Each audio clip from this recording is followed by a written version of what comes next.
After the genre-breaking films of Batman '89 and Batman Returns, the early '90s set of Batman movies would change drastically with its first post-Burton Bat movie, Batman Forever. Today, I take a look at Batman Forever and try to rewrite it as a successor to those two iconic movies. Stay tuned. Hey guys, my name is DJ, and welcome to What They Should Have Made, a show in which I take a look at a fictional story from the world of movies, video games, what have you, and try to improve upon it with my own ideas. Alright, so Batman Forever. When I tasked myself in creating this video, I was a bit conflicted because I actually don't think Batman Forever is that bad of a movie. Is it silly? Yes. Is it a far cry from the original Batman '89 movie? Absolutely. But to me, Batman Forever has always had this weird charm to it. Like the Bright Knight portrayal of Batman in the 1960s, Batman Forever is this bizarre take on the Caped Crusader that I can't help but like. Maybe it's because I'm a bit nostalgic when it comes to Batman Forever, but I do find a weird amount of charm hidden within the 2-hour runtime of this film. So you may be asking yourself, if DJ likes Batman Forever so much, then why make a What They Should Have Made video on it?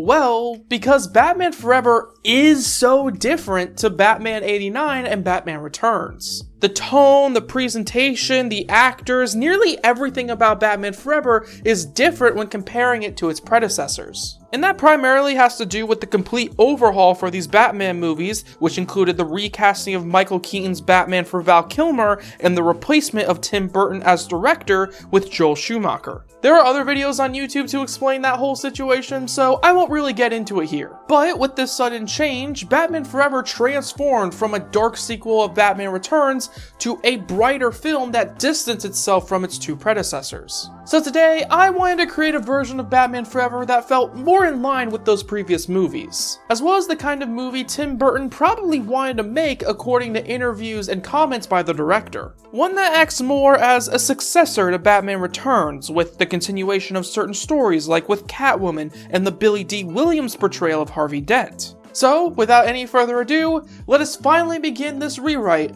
of Batman Forever.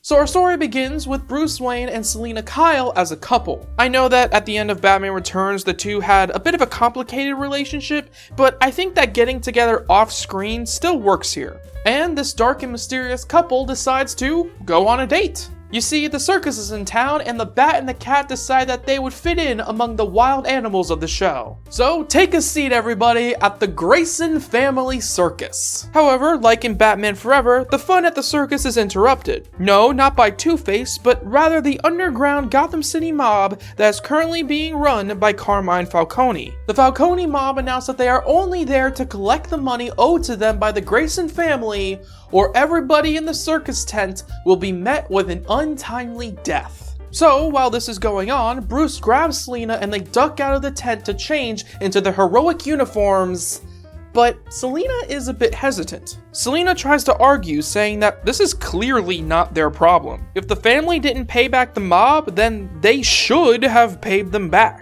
However, after hearing a few gunshots in the background, Selina gives in and the two emerge as Batman and Catwoman. Of course, they defeat the mob and lay them all out ready to be taken away by the police. But after all the action, Batman turns around to see a young boy kneeling and crying over the bodies of his dead parents. This, of course, brings back memories of the same haunting visual from Bruce's childhood. But following this disaster, as the boy is left to grieve, we cut ahead to a press conference taking place the next day by District Attorney Harvey Dent. He says, "Ever since Batman showed up, we have had clowns killing it in the street, disgusting politicians ruining the good name of Gotham, and petty catwomen murder pristine billionaires like Max Schreck. And after last night's events at the circus, it is clear that crime continues to skyrocket. So, as DA, Harvey has two new missions: stop the Batman and stop the Carmine Falcone crime spree.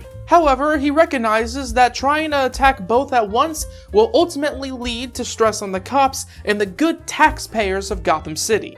But he has a solution for this little conundrum. He then grabs a little coin from his pocket, saying that this coin flip will determine the future of his mission as DA. If it lands on heads, he's going after Carmine Falcone. But if it lands on tails, then he is focusing all of his efforts on the Batman. But before he can announce the result, he is interrupted by Carmine Falcone himself. Falcone says he's here to support Dent's mission in stopping the Batman, and that there is no reason to be concerned about Carmine. He is a good man here to support the good people of Gotham City. Falcone then laughs, adjusting Dent's suit just as a little way to intimidate him. He then whispers in his ear that nobody at the GCPD will ever support Dent in taking down Falcone, alluding to the fact that he has the cops in his pocket. But as Falcone leaves, Dent looks down at his coin, announcing that it landed on heads and that he's focusing all of his efforts on taking down Carmine Falcone. And with that announcement, we head over to Wayne Manor, where we see Bruce and Selina watching the press conference on TV. The two realize that no matter what they've done for this city,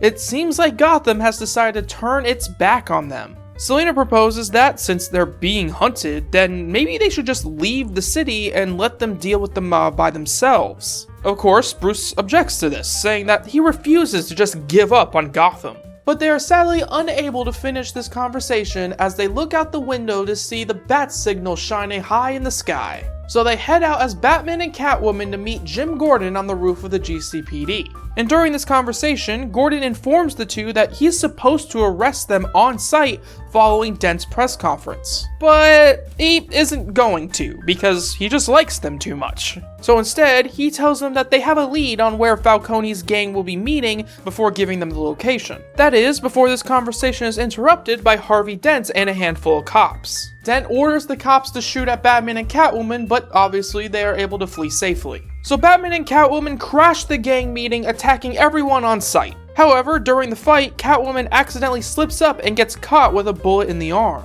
After this, and after all the goons have been taken out, Catwoman decides that she's had enough. Her anger starts to take hold as she grabs a knife off the table, walking towards the guy that shot her. However, before she can do anything, Batman takes the knife away from her, which, of course, just pisses her off even more. Catwoman says that she has every right to kill that man since he almost killed her. But, obviously, Batman disagrees and says that they should leave it up to the authorities. And after the argument escalates, Catwoman decides that she's had enough. Selina decides that Bruce has done nothing but hold her back, and she leaves him for good. And as Selina leaves, we finally get to see Batman's psyche start to crack as the next day we see him wallowing in the Batcave alongside Alfred. Bruce is heartbroken about Selina. The only woman who he thought could fully understand him is gone. And as Batman, he knows that he is once again all alone. The cops are all either in Falcone's pocket or standing alongside Dent in the war against Batman.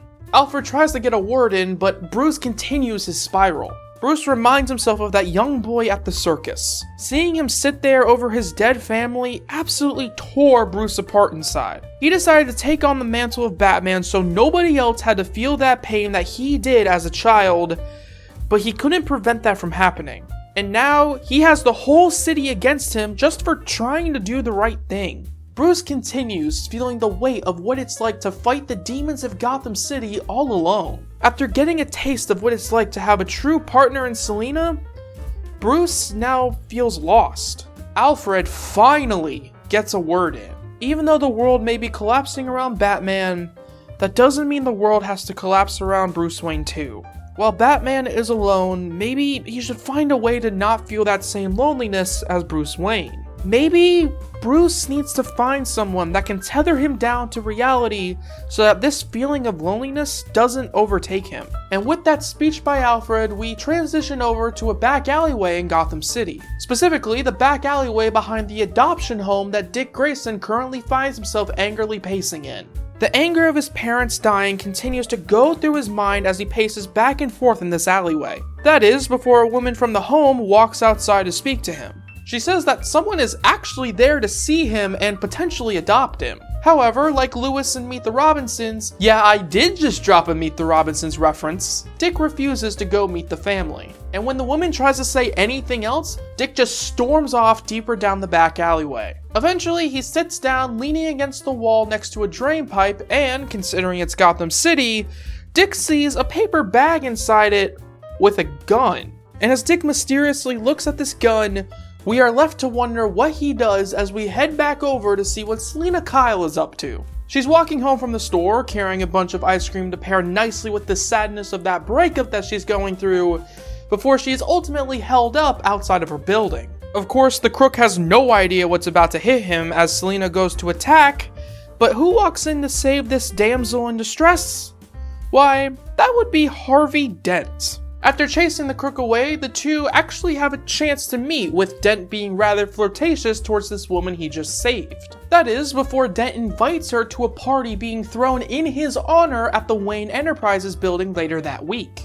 And so, seeing a golden opportunity to make Bruce jealous, she decides to go with him as Harvey's date. And with that, why don't we just jump to that Dent appreciation party now? Of course, this party ends up being an emotional disaster for Bruce Wayne. He walks in already feeling terrible about the situation with Selina, only to see her dating the guy who was hunting him down in Harvey Dent. But Bruce Wayne's loneliness party gets interrupted as Falcone and a few of his men arrive to cause a bit of trouble. Falcone looks around at all the cops of the event before smiling to himself, hinting to Dent that they are all under his payroll. That is, before all of the police officers leave the venue and the men with Falcone start shooting up at the sky, here to ruin the party. Of course, Bruce sees this and leaves to change as Batman. Selina also decides to sneak out, but not before grabbing a few things here or there just to fully showcase her transformation into a petty thief. Afterwards, with Selina gone, Batman swoops in to save the day, with all of the civilians quickly rushing out of the building. And during the fight, Batman is actually joined by Harvey Dent himself as they both team up to take on the criminals. But, of course, Dent is no fighter. So eventually, Dent gets taken down, all to the joy of Falcone, who starts to gloat, before he suddenly feels the cold barrel of a gun lodged in his back. And who has the balls to point a gun at Carmine Falcone? Well, that would be Dick Grayson. However, before Dick can finally take his revenge and shoot the man responsible for his parents' death, he gets quickly knocked out by one of the other gang members. With Dent down, with Dick down, and with Batman facing insurmountable odds, we see a couple of the gang members start to overrun him. One of the members is even able to take him down by knocking over a large bookcase, crushing the Caped Crusader. And with everyone down, Falcone decides to put an end to his three foes for good. Falcone decides to burn Wayne Enterprises to the ground, with Batman, Dent, and the stupid kid all ready to learn their lessons in hell. The Falcone gang leaves as the fire starts to burn around our heroes. After a while, Grayson is actually able to get up and help Batman out of the bookcase rubble. But when they turn around to help Dent, it's too late. The blaze surrounding Dick and Batman has reached Harvey, with half of his face now on fire. Of course, Batman is able to pick up Dent and get everyone out of the building just as the fire department shows up on the scene. Batman just barely saves everyone as Dent is rushed to the hospital. But after all this chaos, Batman realizes three things when assessing the damage the next day alongside the police as Bruce Wayne. One, that Bruce Wayne is lonely. Selina's arrival at the party only reiterated that fact. Two, that Dick Grayson needs someone in his life, someone that will protect him from the darkness growing within himself. And three, that Dick Grayson is no longer safe at the adoption center following the stunt he just pulled on Carmine Falcone. So, Bruce finds a solution for all three of these problems. He adopts Dick Grayson. Of course, Dick is skeptical and angry about the whole thing, but he agrees to go knowing that he needs that kind of protection. After all, Wayne Manor is a safer place to stay than the adoption center in the middle of Gotham City. When they make it home, Bruce and Alfred attempt to talk to the kid, only for Dick to just walk away like the angsty and bratty teen that he is. And after he walks away, Bruce just sighs before looking out the window and seeing the bat signal shining in the sky. And as Bruce starts walking towards the entrance of the Batcave, Alfred immediately starts to argue with him. Dick literally just got to the manor and Bruce is already leaving? Bruce says that he realizes that this is an unfortunate situation, but counters the argument by saying that Falcone is still out there. The DA was nearly burned alive. Bruce already adopted Dick to protect him from Falcone, so Now Bruce needs to continue protecting him by putting Falcone behind bars. Bruce instructs Alfred to keep watch of the kid as he heads out into the city. And more specifically, he heads out to the hospital alongside Jim Gordon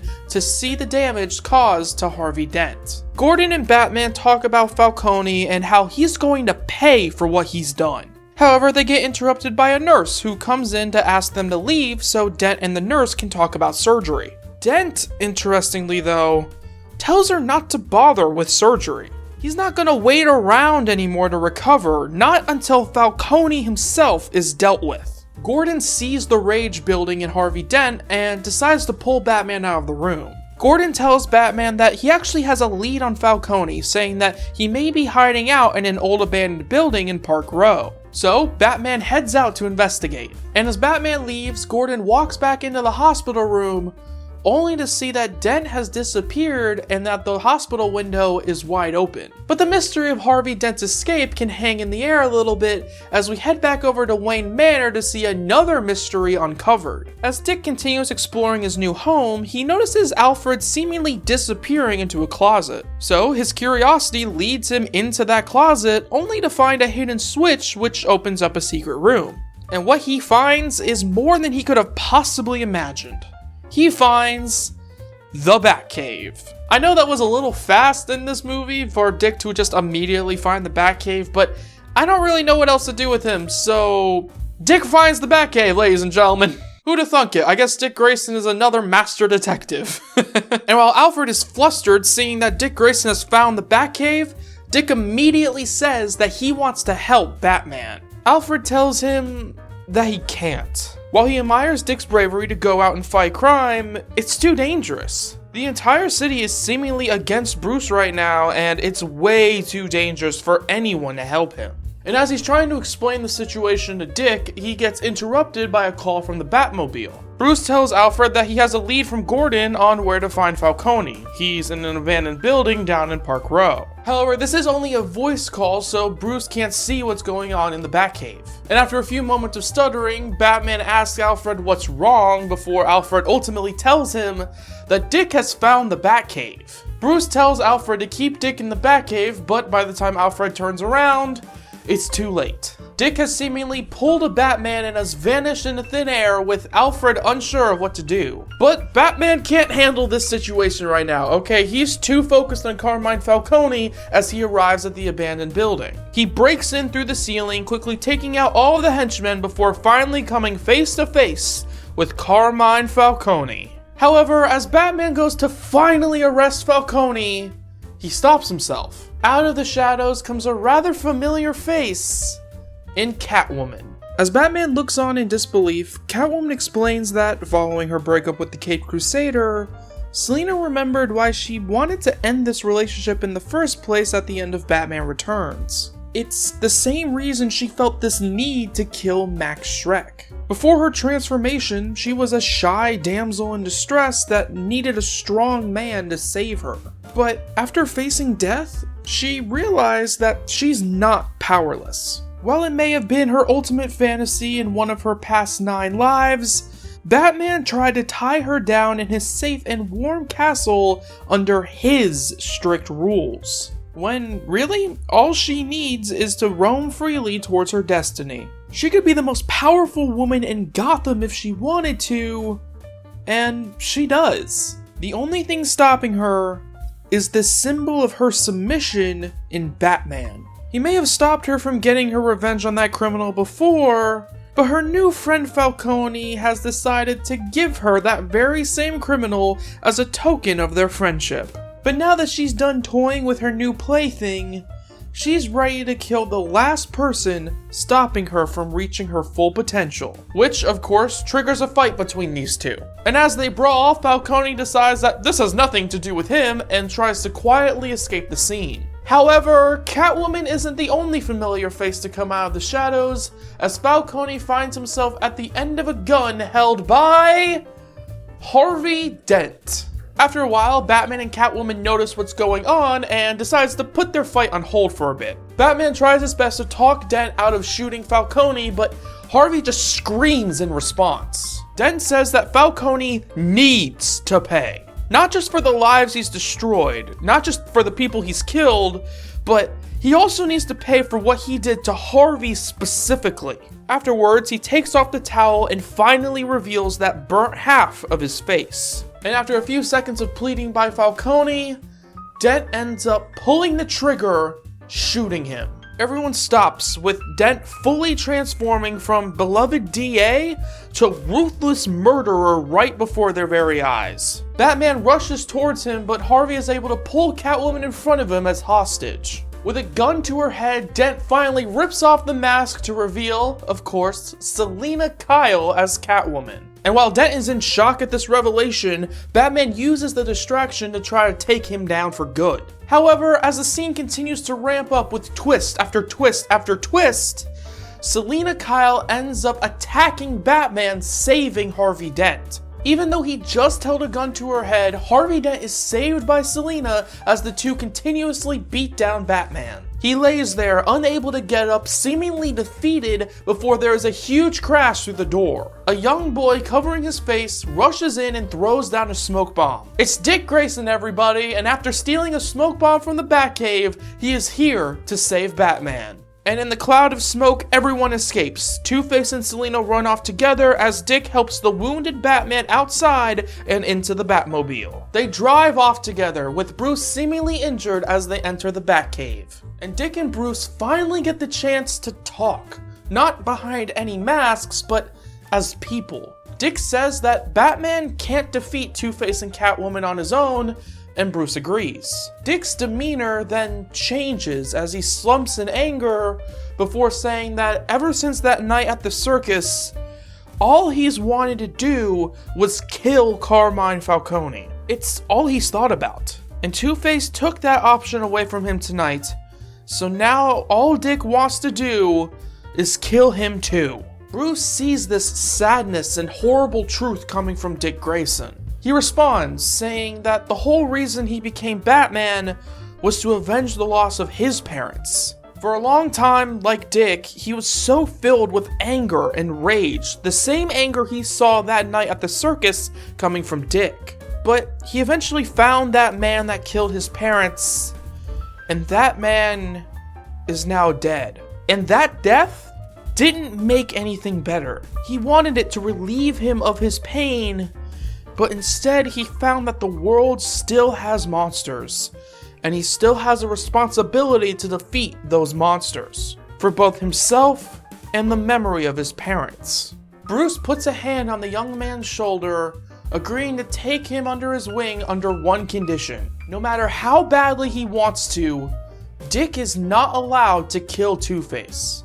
It won't make anything better. In fact, it will make things so much worse. Dick Grayson agrees, and Batman accepts him as his Robin. Dick smiles for the first time in the entire movie before running out of the Batcave. Bruce chuckles to himself seeing this childlike wonder before Alfred starts patching him up. After a while, they look up and see Dick rush back into the Batcave with a red, yellow, and green leotard that he had from the circus. Like in the real movie, he uses it as inspiration for his costume alongside a face mask and a hood to cover himself up. I'm thinking of a more circus-themed version of the Robin suit shown in the Batman '89 comic. Which, by the way, you should definitely read if you like the idea of an alternate timeline following Batman Returns. And I mean, you're watching this video right now, so clearly you do.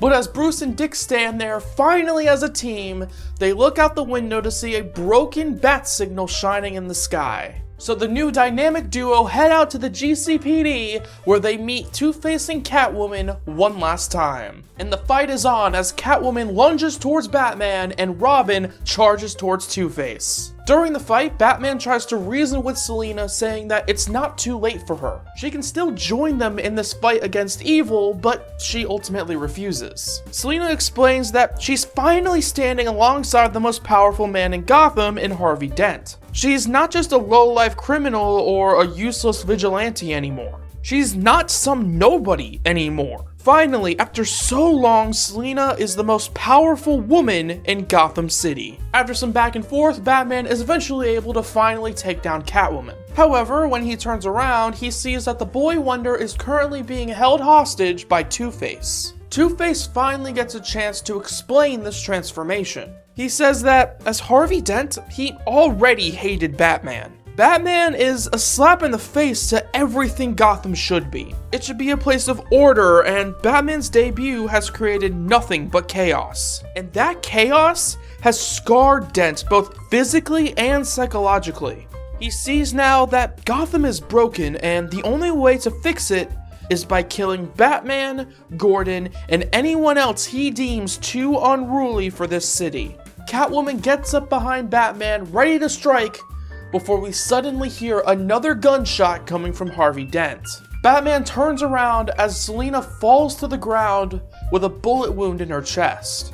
Two-Face stands there, eerily expressionless, saying that Selina is just another example of how broken this city is. But not everyone on this roof is inherently broken, he says, before pointing his gun back at Robin. It's clear that Robin, he's just a child. His corruption can still be fixed after all that Batman has done to him. But Batman, on the other hand, well, Harvey's gonna leave his death up to chance. Heads, Batman leaves Gotham and gets to live. Tails, he dies. But as Two-Face goes to flip the coin, Robin takes the opportunity to get out of his grasp and take him down. Robin then grabs Two-Face's gun, pointing it right back at him as Batman just watches from the sidelines, allowing Dick to make the most important decision of his life. Either kill Two-Face or let him live. And after a few moments, Robin ultimately throws the gun to the side, walking away and allowing Batman to knock out Harvey Dent for good. Robin finally proves that he's not a monster. He's not like Two-Face, and he's not like Carmine Falcone. He's better than that. And after all is said and done, Harvey is taken into custody. Ironically, the man who is half dead is the only villain to not die at the end of a movie in this series. Catwoman, however, yeah, she's sadly dead. And now, Batman and Robin are together as a team. And after all the death and destruction in this tale, our final moment shows the impact this story has truly had on Bruce Wayne. After all the carnage, we see Bruce in the Batcave looking over the file he has on Two-Face, fixated on an image of Selina Kyle, the woman he loves and the woman he saw fall into darkness. An example of the life that Dick could have had if Bruce didn't guide him toward the path of good. Just then, Dick walks into the Batcave, seeing Bruce once again fall into his own pit of despair. Bruce looks over, smiling to himself at the sight of his young ward, before Dick says that he's been working on a more official version of his Robin costume. Bruce gets up, once again putting his hand on Grayson's shoulder, before telling him that he's proud of him. He's already seen one partner go down the path of darkness, and he's happy to say that Dick has not chosen that path. They smile at each other before looking out once again to see the classic bat signal shining in the sky. They leave the Batcave, running off as the official dynamic duo. Gotham may be broken, but together, Batman and Robin might just be able to save it. And that, everyone, is my version of Batman Forever. Like I said in the beginning of this whole thing, I want to reiterate that I still kind of like the real movie. While it is one of the more controversial Batman movies for many diehard fans of the character, I will reiterate that I do like its goofiness nonetheless. However, I think this version of the movie is more in line with what I think the overall series was building towards. It continues the stories of Harvey Dent and Selina Kyle. It showcases that more darker exploration of Bruce Wayne's psyche that Tim Burton himself has said that he wanted to do with this movie, and it gives Batman his very own Robin that a lot of executives at the time were really pushing for. Instead of feeling like that weird, odd nephew that's not really related to the first two films, I believe that this version of Batman Forever feels more like a true child of Batman Returns as it continues on that story. It's gritty, it's heartbreaking, but it's ultimately a Batman Forever that feels like a climactic ending to this beloved series. Thank you all so much for watching this video. What do you think of this version of Batman Forever? And how exactly would you have changed the original or even my version of this movie? Be sure to like, comment, subscribe, and all that good stuff. But until next time, have a good day. Bye-bye.